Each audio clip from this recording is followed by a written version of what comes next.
তীব্র গরমে জ্বালানি তেলের জন্য পাম্পে পাম্পে কয়েক কিলোমিটার দীর্ঘ লাইন এখন যানবাহন চালকদের দুর্ভোগের আরেক নাম।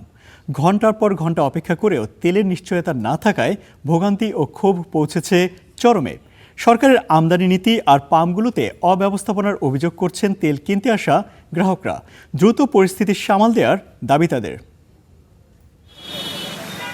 চৈত্রের কাঠফাটা রোদ আর সড়কের উত্তাপের মধ্যে তেল কিনতে আসা যানবাহন চালকদের জন্য এখন দুঃস্বপ্ন হলো ফিলিং স্টেশনগুলোতে দীর্ঘ লাইন। ঘন্টার পর ঘন্টা লাইনে দাঁড়িয়েও মিলছে না প্রয়োজনীয় জ্বালানি তেল। এই দীর্ঘ প্রতীক্ষা আর দিন শেষে শূন্য হাতে ফেরার শঙ্কাই অনেকের ভোগান্তিকে আরও বাড়িয়েছে।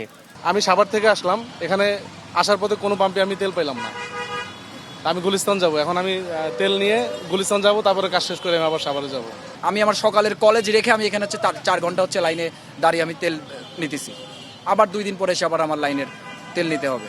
সো ভাই অ্যাকচুয়ালি মেনলি আমরা সবাই অনেক বিরক্ত। 7:30 সিরিয়াল দিছি, এখন পর্যন্ত তেল পাই নাই। আরো ফার্ম দেখছি, ওডিতে দেয় নাই।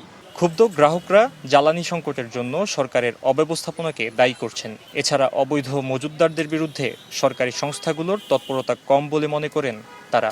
সরকার একটু ভালো উদ্যোগ নিক, যাতে আমরা খুব মানে ইজিলি তেলটা পাই, যাতে আমাদের সময়টা বাঁচে, ইভেন কাজটা আমরা ইজিলি করতে পারি। নজরদারিটা আর একটু বাড়ালে আমার মনে হয় যে সমস্যাটা আর একটু আমাদের কমতো। কারণ আমাদের কিন্তু যে গতদিনও পেপারে আসছে যে অকটেন আসতেছে, আবার আমরা কিন্তু পাচ্ছি তেল, এমন না যে আমাদের একদমই শর্টেজ বা নাই, সাপ্লাই বন্ধ।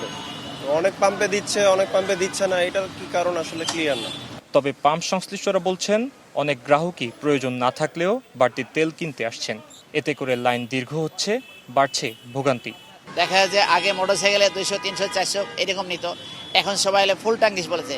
তো ফুল ট্যাঙ্কি নিয়ে তো মানে অন্য দেশ থাকতে পারে লোকের, এটা চাহিদা বলবো না আমি, কারণ আগে যেরকমভাবে আমাদের খরচ হতো সেই তুলনায় মানে কাছাকাছি আমাদের এখনো আমাদের অ্যালটমেন্ট দিচ্ছে।